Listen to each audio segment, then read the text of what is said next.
Paralyzed Billionaire CEO left alone. At the cafe on first date, until a little girl across his table asked her mom if they can share his table. She'd abandoned him at the table, wheelchair, humiliation, and all, and he was about to leave when a small voice asked, "Why are you eating alone?" He looked down into the eyes of a little girl who saw everything but his brokenness, and for the first time in 3 years, Julian Whitmore felt seen. 3 years earlier, that's where it all began. But let's start at the beginning of this particular evening. Julian Whitmore sat in front of his bedroom mirror. No, that wasn't quite right. He was positioned in front of it, his wheelchair locked precisely 18 inches from the glass, the distance his occupational therapist had marked with a small piece of tape 3 years ago that he'd never bothered to remove. The charcoal Tom Ford or the navy Brioni? Marcus, his assistant, held up 2 suits like a game show host presenting prizes. Julian stared at his reflection. At 38, he still had the sharp jawline and broad shoulders that had once made him confident, even arrogant. His dark hair was graying at the temples now. Distinguished, people said, though he suspected they meant old. His eyes, once bright with ambition, had dulled to something harder, more distant. "Does it matter?" Julian's voice came out flat. "It's your first date in 3 years, sir. It matters." "Sir?" Even Marcus, who'd been with him since before the accident, maintained that professional distance. Julian wondered if anyone would ever just call him by his name again, without that hesitation, that microscopic pause that said, "I'm talking to a disabled billionaire. Be careful." The charcoal, Julian decided, it hides stains better. Marcus's expression flickered. Concern, maybe pity, but he was too well trained to comment. He laid the suit on the bed and began the routine they'd perfected. The careful transfer, the methodical dressing, the adjustment of fabric to hide the catheter bag, the perfect Windsor knot that Julian could no longer tie himself. 20 minutes later, Julian looked every inch the CEO of Whitmore Technologies, the man who'd built a tech empire before he could legally drink, the man whose face had graced Forbes covers, the man who, 3 years ago, had swerved to avoid a deer on a mountain road and woke up in a hospital bed, unable to feel anything below his chest. "She seems nice," Marcus offered, holding up his phone with Vanessa's profile. 32, art dealer, Columbia grad. I know her credentials. Julian had memorized them, along with every photo, every carefully curated detail of her online presence. Vanessa Chen. Beautiful. Cultured. From a wealthy family. The kind of woman who belonged in his world. The kind of woman who'd agreed to a date before her assistant casually mentioned his situation. "You don't have to do this," Marcus said quietly. "I'm not going to hide in this. Penthouse forever." "That's not what I know what you meant." Julian rolled toward the private elevator, his custom chair moving with barely a whisper. "I'm 40 minutes early. I'll wait at the cafe." Across town, in a different world, Maya Torres sat on the edge of her daughter's bed, counting quarters. 22, 23, 24. Lily's small voice followed each coin as it clicked into the growing pile. "That's $24, baby." Maya smiled, though her chest ached. $24. It had taken 3 months of Lily skipping snacks, of Maya pulling double shifts, of selling everything they could spare. Is it enough for a birthday cake? Lily's brown eyes, so much like her father's, though Maya tried not to think about that, were wide with hope. "It's enough for groceries, sweetie. We talked about this." "But you said maybe—" "I said we'd see." Maya pulled her daughter close, breathing in the strawberry scent of her discount shampoo. "Your birthday isn't for 2 more weeks. We have time." Lily pulled back, holding up a wrinkled envelope. "But I have this. Miss Chen gave it to me for perfect attendance. She said it's for someplace special." Maya took the gift card, her eyes stinging. "The Meridian Café. $50. She knew the place. An upscale spot in the financial district where she'd once gone for a nursing school graduation dinner, back when her life had been different. Back when she'd been married, healthy, hopeful. "Can we go, Mama? Please?" Miss Chen said I earned it. Maya looked around their studio apartment. One room, a hot plate, a bathroom where the tile was cracking, and the landlord never returned her calls. Lily deserved so much more than this. "Yeah, baby, we can go." Tonight? Maya thought of her shift at the hospital, the one that started at 11.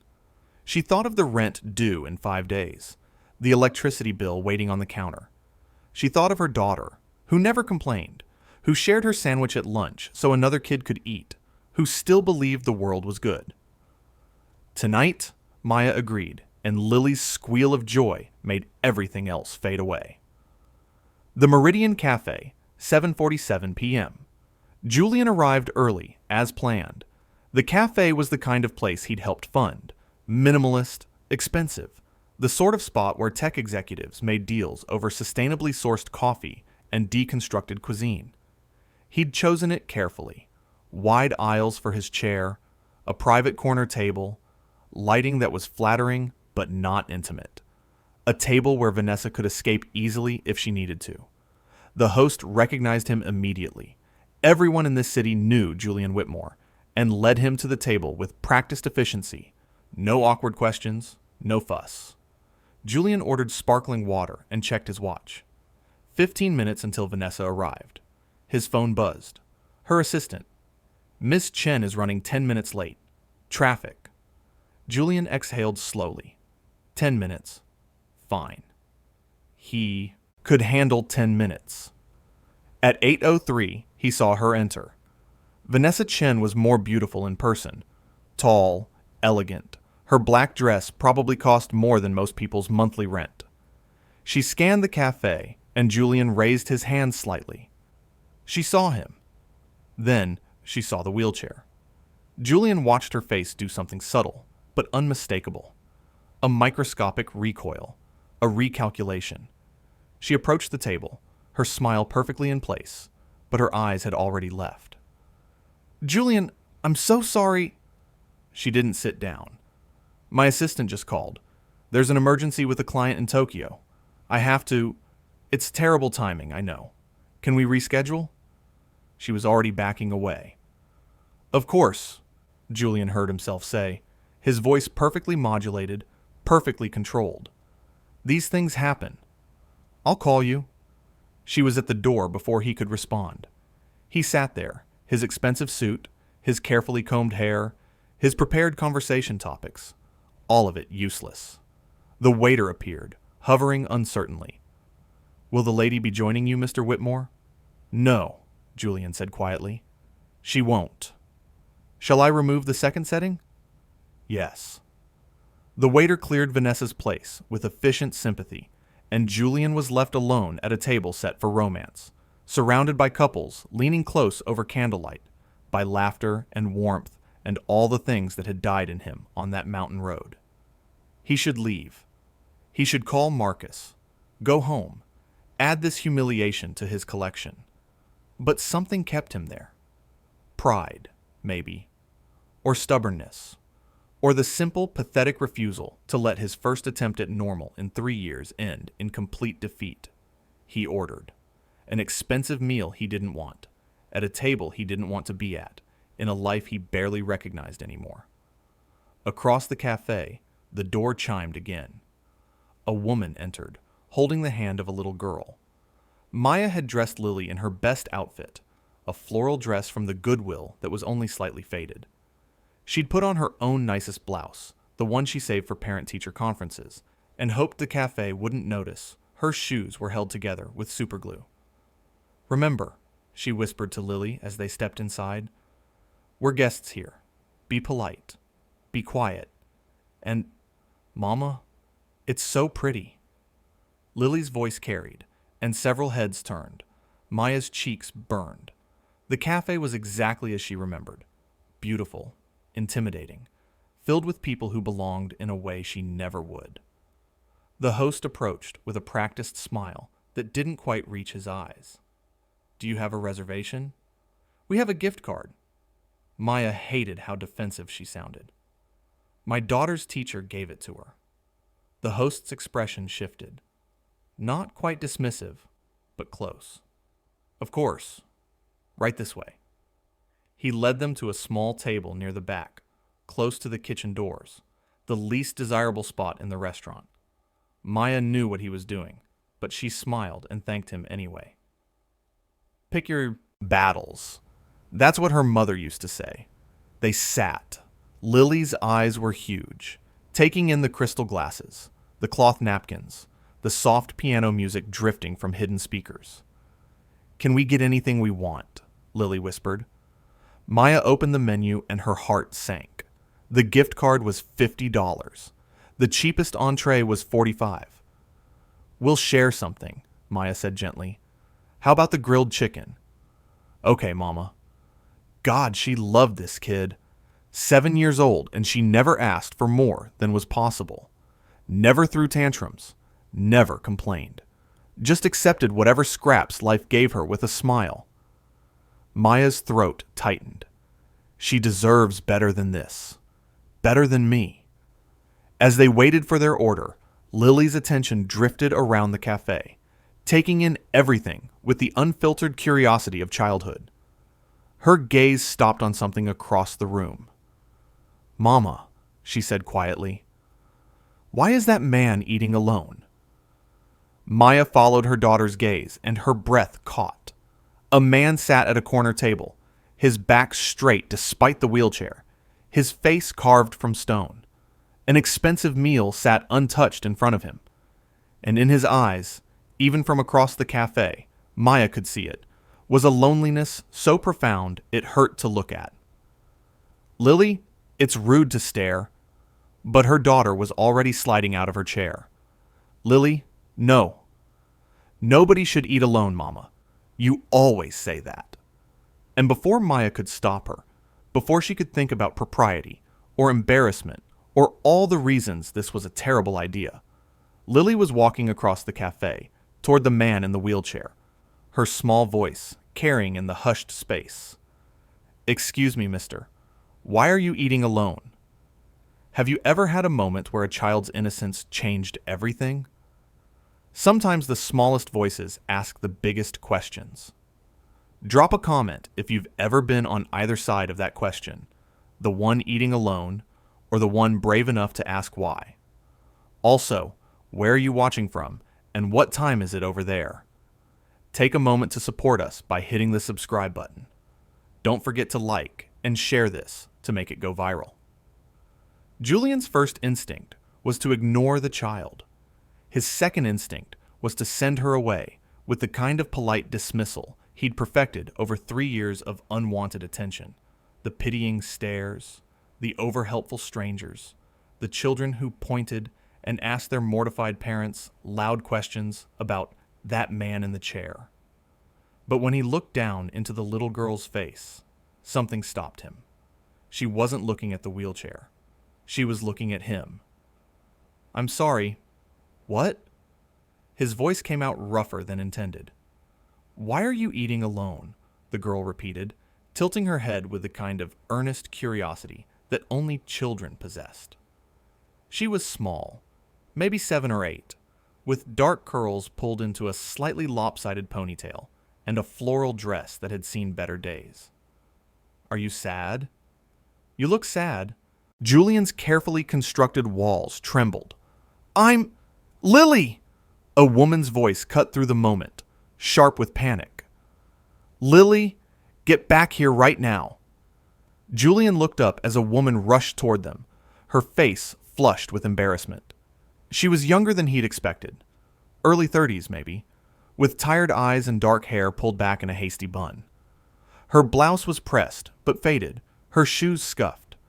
She reached for her daughter's hand, her words tumbling out in a rush. I am so sorry. She didn't mean to bother you. Lily, we talked about this. You can't just walk up to strangers. She was pulling the child back, her eyes not quite meeting Julian's, her whole body radiating mortification. It's fine, Julian said automatically. His CEO voice, his boardroom voice, the one that made people stop talking and listen. The woman froze, finally looking at him fully. For a moment, their eyes met, and Julian saw something flicker across her face. Not pity, not discomfort, but something else. Recognition, maybe. The kind that came from knowing what it felt like to be judged by your circumstances. She's right, though, Julian heard himself say, surprising them both. I am eating alone. Lily beamed as if she'd won something. See, Mama, I was just being nice. You always say we should be nice to people who look lonely. The woman, Mama, closed her eyes briefly, and Julian could practically see her dying inside. Lily, that's not... We don't just... She took a breath and turned to Julian. Again, I'm so sorry. We'll leave you alone. She was already turning away when Lily's small voice asked, Can we share your table? Julian blinked. The woman stopped mid-step. What? They said in unison. Can we share your table? Lily repeated, looking between them with the simple logic of childhood. Mommy says nobody should eat alone. And you have lots of room. And we only have a little table by the kitchen, and it's wobbly. Lily Marie Torres. The woman's voice had that edge mothers got when they were 2 seconds from a public meltdown. We are not asking strangers if we can sit with them. That's not how... But you said... What I say at home and what we do in public are two different... It's fine. Both of them turned to stare at Julian. He wasn't sure why he'd said it. Maybe because the alternative was sitting here alone, a monument to his own failure, while everyone in the cafe pretended not to notice. Maybe because something in the woman's fierce embarrassment reminded him of himself, that desperate pride, that determination not to be pitied. Or maybe it was just that the little girl had asked him a question no one had asked in 3 years. Why are you alone? As if his loneliness was a problem to be solved, not a fact to be accepted. I mean it, Julian continued, gesturing to the empty chairs. I ordered too much anyway. It would be a waste. The woman, Torres, he filed away, looked at him with suspicion and something close to panic. We can't. We have our own table. The wobbly one by the kitchen? Julian raised an eyebrow. I own 20% of this restaurant. I can have them fix it, or you can sit here. Your choice. It was a power move, and he regretted it the moment the words left his mouth. But something in her expression told him that pride was going to win over practicality, and for some reason, he didn't want her to leave.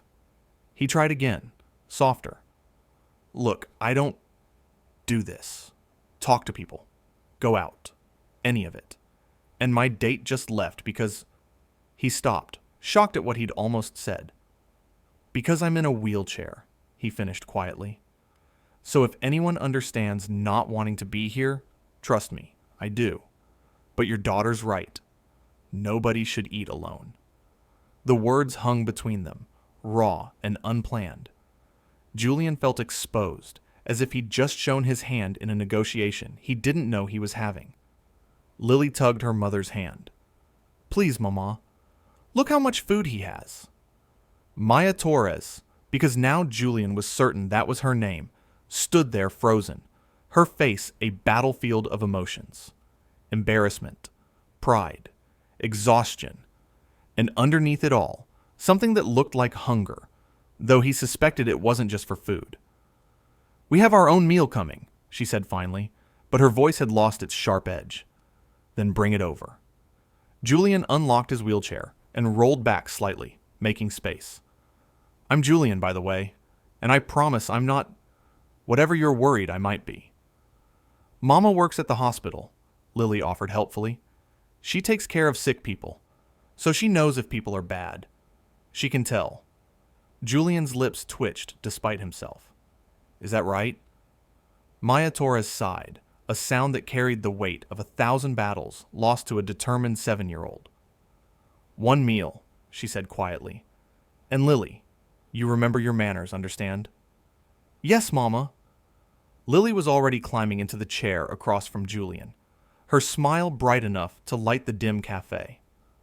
Maya moved slower, her body language screaming reluctance. She caught the waiter's eye and gestured to their original table, then to Julian's. The waiter's expression cycled through confusion, surprise, and finally professional acceptance. He nodded and disappeared.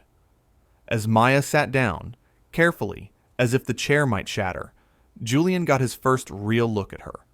She was pretty in a way that had nothing to do with makeup or fashion, the kind of pretty that came from bone structure and expressive eyes. But she was also exhausted, tension carved into the set of her shoulders, worry lines bracketing her mouth. She looked like someone who'd been running for a very long time. "I'm Maya," she said quietly, not quite meeting his eyes. "And this is Lily.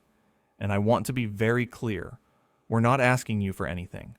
My daughter has a big heart and no filter, but we don't need." "I know." Julian surprised himself by meaning it. "I can tell the difference." Something in Maya's expression cracked, just slightly. Relief, maybe, or the exhaustion of constantly having to defend her dignity. The waiter appeared with their order, a single grilled chicken dish, modest and practical. He set it down along with 2 plates, his professional mask not quite hiding his judgment. Julian saw Maya notice, saw her spine straighten, her jaw tighten. "Could you bring another setting?" Julian asked, his voice carrying just enough authority to make the waiter's smirk disappear. "And I'll have the short rib, the truffle pasta, and the sea bass. Family style." "Sir, that's 3 entrees." "I'm aware. Thank you." The waiter left. Maya was staring at him, her eyes wide. "What are you doing?" "I told you. I ordered too much. I was going to send it back anyway." You didn't order anything yet." "Details." Julian reached for his water glass, then remembered and set it back down, frustrated by the tremor in his hand. Some movements his body still fought him on. "Look, I'm not trying to...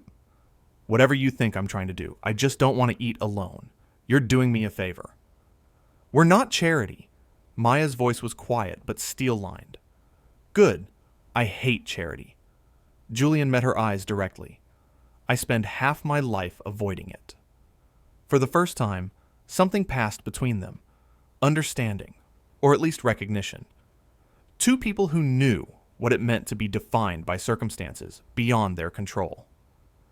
Lily, blissfully unaware of the adult tension, was studying Julian with open fascination. "Why do you have a wheelchair? Did you break your legs?" "Lily!" Maya's face went crimson, but Julian found himself answering, his voice steadier than expected. "Something like that. I was in a car accident 3 years ago." "Did it hurt?" "Lily, that's enough." "Probably," Julian said, cutting off Maya's protest. "I don't remember much about the accident itself. Just after." Lily nodded solemnly, processing this information with a child's frank acceptance. "My friend Emma broke her arm last year. She had a cast, and everyone signed it. Do people sign your wheelchair?" "No." "Why not?" "It's cool. It has buttons." She leaned forward, pointing at the control panel on his armrest. "What does that one do?" "Lily, please don't touch..." Maya was half out of her seat. "It's fine," Julian demonstrated, making the chair roll back slightly, then forward. "This one controls speed. This one's for the lights. See?" He flicked a switch, and small LED lights along the base illuminated. "For night driving." Lily's eyes went huge. "You have lights. Mama, he has lights. Can I have lights on my bike?" "We'll see," Maya said, but her tension had eased slightly, watching her daughter's joy. She looked at Julian, and for the first time, there was something almost like a smile. "I'm sorry." She's never met a question she didn't ask. "It's refreshing," Julian admitted. "Most people act like the wheelchair is invisible, or like it's the only thing about me." The food arrived, an absurd amount of food, elegant and expensive, filling the table with warmth and rich scents. Lily stared at it like Christmas morning. Maya looked like she might cry. "I can't," she started. "You can," Julian said quietly. Because it'll go to waste otherwise, and because your daughter is right. Nobody should eat alone. He picked up his fork with careful precision, another thing the accident had stolen, the ease of small movements, and took a bite. After a moment, Maya did the same, her movements cautious, as if the food might disappear if she moved too fast. Lily dove in with childish enthusiasm, her running commentary filling the silence. This is so good. Mama, taste this. Mr. Julian, what's this green stuff? Is it grass? Herbs, Julian said, his lips twitching. Definitely not grass. It tastes like grass smells. Lily! But Maya was almost smiling now, the sharp edges of her worry softening in the warmth of her daughter's joy. And Julian felt something he hadn't felt in 3 years. Not happiness exactly. Not yet. But the possibility of it. Like a door opening in a house he'd thought was sealed forever, letting in a crack of light. He looked across the table at Maya, whose eyes were bright with unshed tears as she watched her daughter eat, and at Lily, who was asking him if the wheelchair could go underwater, and he thought, maybe this isn't failure after all. Maybe this is something else. He didn't know yet what to call it. But for the first time since Vanessa walked out, Julian wasn't alone, and that somehow was everything. The cafe felt smaller now, the space between them charged with something Julian couldn't quite name. Around them, conversations hummed, silverware clinked against porcelain, but at their table, a different kind of silence had settled, one heavy with unspoken calculations. Julian watched Maya cut her daughter's food into precise, small pieces, her movements efficient and practiced. A nurse's hands, he thought. Capable. Careful. But there was tension in the set of her shoulders, in the way she kept glancing toward the door as if planning an escape route. She thought he wanted something from her, and maybe she was right to think it. Everyone wanted something. That's how the world worked. So, Julian said, falling back into the easy script of networking, of boardroom small talk. Lily mentioned you work at a hospital. Which one? Maya's knife paused mid-cut. St. Catherine's, the one on 7th. Julian knew it. A public hospital, understaffed and underfunded. The kind of place that treated everyone regardless of their ability to pay. Noble work. Exhausting work. Poorly compensated work. His mind, trained by decades of assessing value propositions, began making connections. Single mother, nurse's salary, worn clothes, gift card for a birthday meal. The math wasn't hard. That's good work, he said, and meant it. Important work. It pays the bills. Maya's voice had gone flat, defensive. She was waiting for it. The offer, the proposition, whatever it was men like him always led with. He could see it in the way her body had angled slightly away, creating distance even while sitting at the same table. Lily, oblivious to the adult tension, was building a tower out of her remaining green beans. Mama saves people, she announced proudly. She saved Mr. Patterson when his heart stopped working. Lily, we don't talk about patience. But you did. You pushed on his chest and counted. And then he woke up. Lily turned to Julian, her eyes bright. Mama's a hero. I'm sure she is, Julian said, looking at Maya, who had gone very still. For just a moment, he saw past the exhaustion and defensiveness to something else. Someone who'd fought hard for everything she had, who'd earned every inch of respect, who was so tired of being underestimated. Someone not unlike himself, actually. Maya cleared her throat. Lily, finish your food. We should go soon. But we just got here, Lily protested. And Mr. Julian hasn't told us what he does yet. Julian felt Maya's gaze on him, sharp and assessing. Here it was, the moment where his wealth, his status, his entire identity would fill the space between them like a wall. He'd seen it happen 1,000 times. The shift in people's faces when they realized who he was, the recalculation, the angles appearing in their eyes. I work in technology, he said carefully. software development. It wasn't a lie, just an incomplete truth. Like video games, Lily's interest spiked.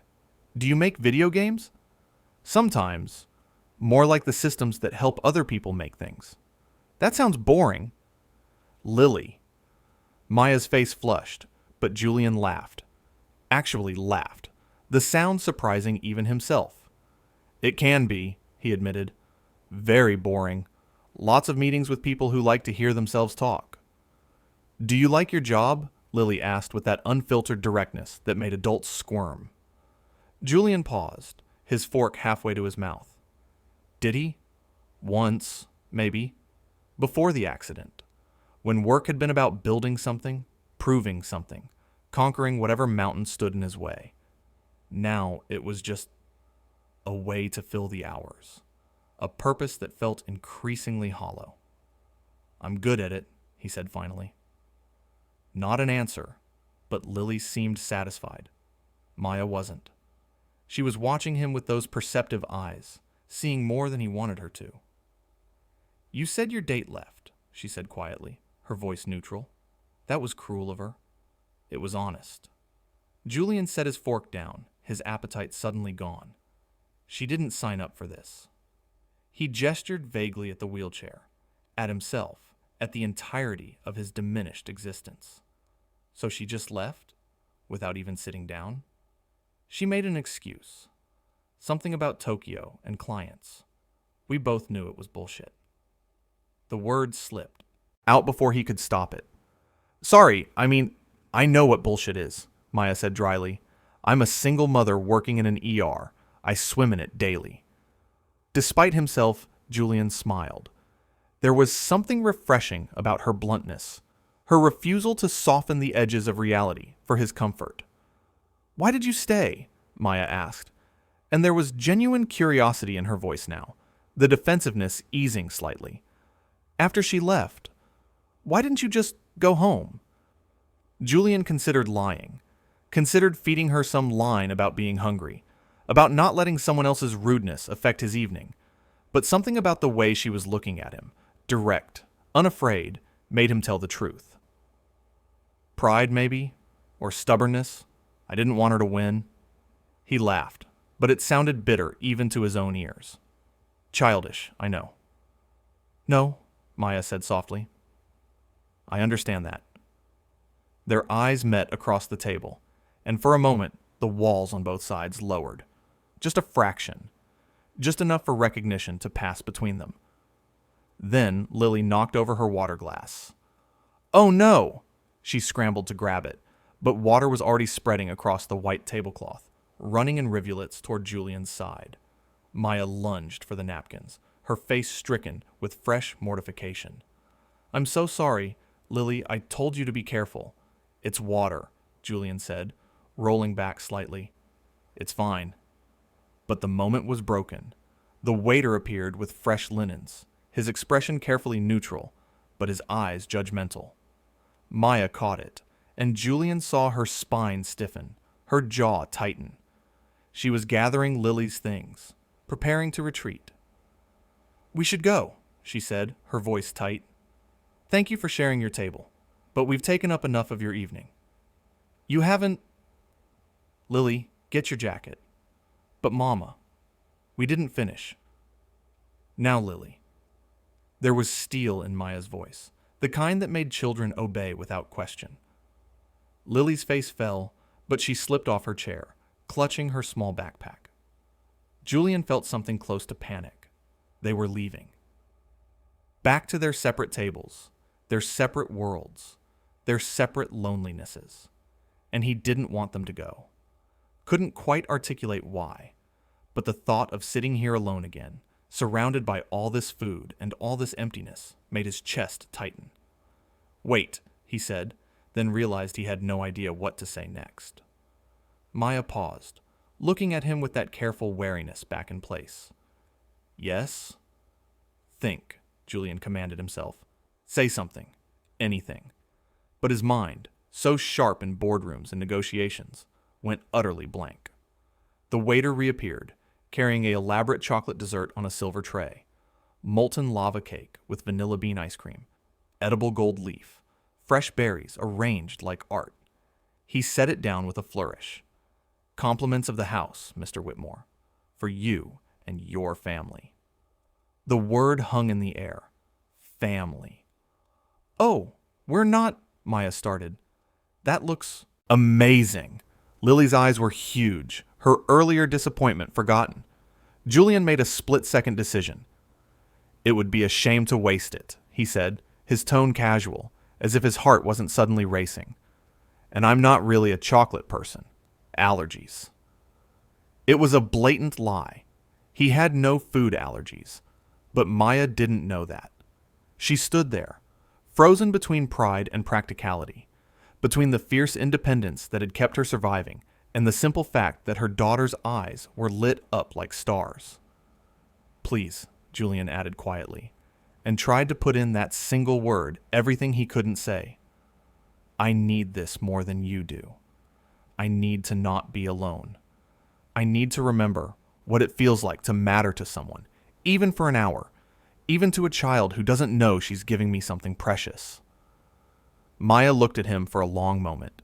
He couldn't read her expression, couldn't tell if she saw through his lie or was choosing to ignore it. Finally, she exhaled slowly and nodded, a single sharp movement. One dessert, she said. And then we really do need to go. I have a shift tonight. Relief flooded through Julian so intensely it was almost embarrassing. Of course. They sat back down.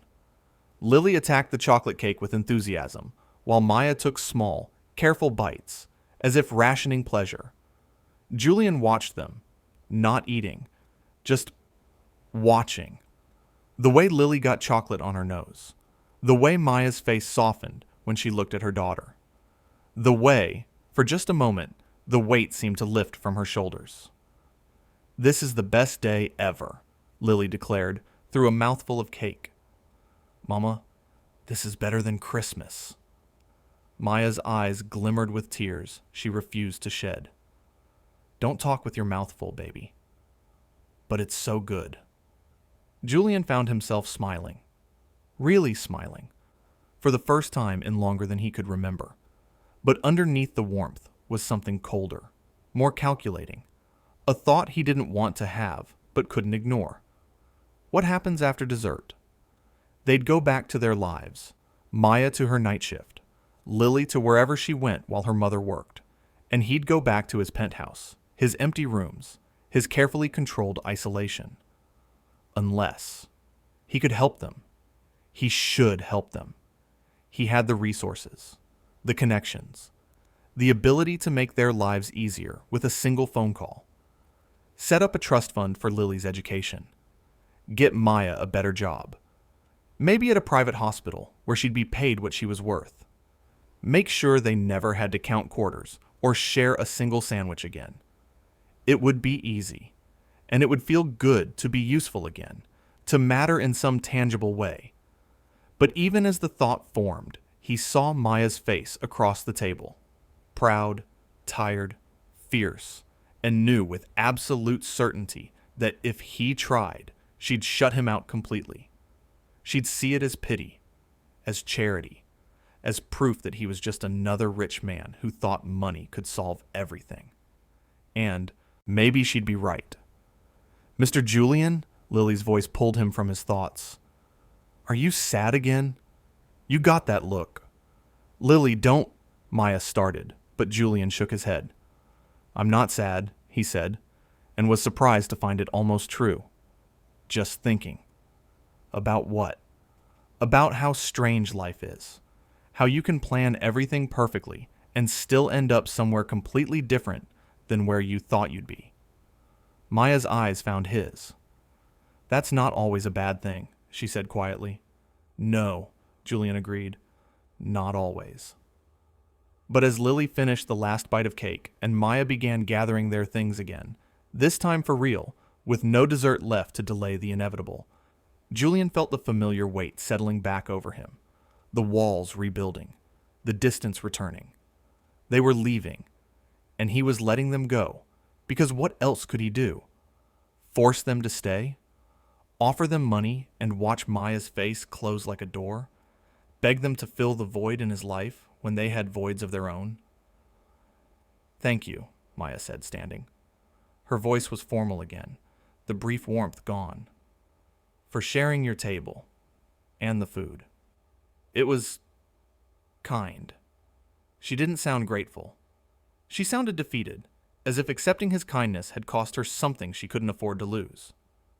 "It was nothing," Julian said automatically, and watched her flinch at the word. Nothing. As if the meal, the conversation, the hour they'd shared was just a footnote in his evening. Something disposable. He wanted to take it back, to explain that he meant the money was nothing, not the experience.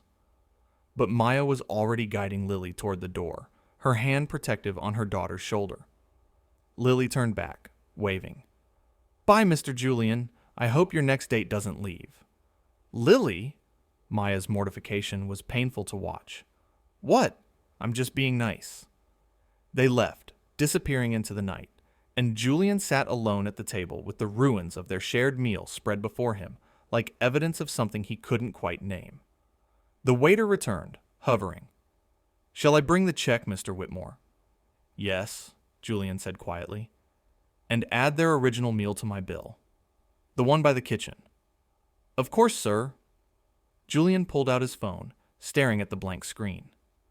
He should call Marcus, go home, try to salvage what was left of this disaster of an evening. Instead, he found himself looking toward the door where Maya and Lily had disappeared, and wondering if he'd just let something important slip away. But that was ridiculous. They were strangers, ships passing in the night, connecting briefly over a shared table and mutual loneliness before returning to their separate oceans. That's all it was. That's all it could be. His phone buzzed. A message from Vanessa's assistant. "Ms. Chen asked me to apologize again for tonight. Perhaps another time?" Julian deleted it without responding. He paid the bill, an absurd amount, more than Maya probably made in a week, and rolled toward the exit. The night air hit him, cold and sharp, and he realized he had no idea what time it was, how long he'd been there, how much of his carefully planned evening had spun so completely out of his control. The valet brought his modified van. Julian transferred himself in with practiced efficiency, collapsed his wheelchair, and started the engine. His hands were shaking. He told himself it was just the cold, just the exhaustion of going out, of trying, of being vulnerable and human, and all the things the accident had taught him were too dangerous to risk. But as he drove through the city streets, past people who had somewhere to go and someone to go there with, Julian couldn't stop thinking about a little girl asking why he was eating alone. As if loneliness was a problem to be solved. As if he was worth saving. He pulled into his private garage and sat there in the darkness, listening to the engine tick as it cooled, and admitted the truth he'd been avoiding all night. He didn't want to be alone anymore. But he had no idea how to be anything else. 3 days passed before Julian found the courage. He'd replayed that night 100 times. The way Maya's shoulders had straightened when she thought he pitied her. The way Lily's laughter had filled something hollow inside him. The way they'd walked out the door and taken all the warmth with them. He could let it go. Should let it go. Return to his carefully controlled isolation where no one could see him fail. Where no one could leave because he never let anyone close enough to stay. But Lily's question haunted him. Why are you eating alone? As if loneliness was optional. As if connection was just a choice away. Julian called the cafe, got the security footage, found Maya's face in the background of a dozen frames, her profile, her daughter's bright smile. He ran facial recognition, the perks of owning a tech empire, and found her. Maya Elena Torres, 32, nurse at St. Catherine's, night shift rotation, single mother, no social media presence. He could have stopped there. Should have stopped there. Instead, he showed up at St. Catherine's at 2 a.m. on a Tuesday, waiting in the parking lot like some kind of stalker. Rain drumming against his van's roof. When Maya emerged at shift change, exhausted and pulling her thin jacket tighter, she froze at the sight of his vehicle. Julian rolled down the window. I'm not following you. I mean, I am, obviously, but not in a creepy way. He stopped, realizing how insane he sounded. I wanted to apologize. Maya approached slowly, her face unreadable in the parking lot's harsh lights. For what? For making you feel like charity, for acting like sharing a meal was nothing when it was... He swallowed hard. It was the first time in 3 years I felt human, and I let you walk away, thinking it meant nothing, because I was too proud to admit I needed it. Needed you. Both of you. The rain fell between them. Maya stood there, arms wrapped around herself, and Julian saw the moment her defenses cracked. You found where I work, she said quietly. That's either romantic or terrifying. Probably both. Julian's hands tightened on the steering wheel. I'm not good at this, at being vulnerable, at admitting I'm lonely. But your daughter asked me why I was eating alone, and the truth is, I don't want to be anymore. Julian, I'm not offering you money. I'm not trying to save you or fix your life or any of the things you're worried I'm trying to do. His voice cracked. I just want to know if maybe we could have coffee sometime. Or let me take Lily to that science museum she'd love. Or just exist in the same space again. Because that cafe table was the first place I felt like myself since the accident. Maya was crying now, silent tears mixing with rain. You can't just show up like this. You can't just... I have a daughter. I have responsibilities. I can't afford to let someone into her life who's going to disappear when things get hard. I'm paralyzed, Julian said bluntly. Things are always hard. But I show up anyway. I'm here, aren't I? In the rain. Looking ridiculous. Risking rejection. Because you're worth it. She's worth it. And maybe I am too. The silence stretched. Then Maya pulled out her phone, fingers shaking, and held it out. Put your number in. But Julian, if you hurt my daughter, wheelchair or not, I'll destroy you. Fair. He took the phone, entered his number, handed it back. Their fingers brushed, and something electric passed between them. 2 weeks later, they texted daily. Small things at first. Lily's latest artwork, Julian's terrible jokes, Maya's hospital stories. Then deeper things. His physical therapy struggles, her medical debt, his fear that he'd never be whole again, her fear that she'd never be enough. He invited them to his company's charity gala. Maya hesitated, then agreed. The night was a disaster. Julian's world, cold, polished, judgmental, collided with Maya's reality.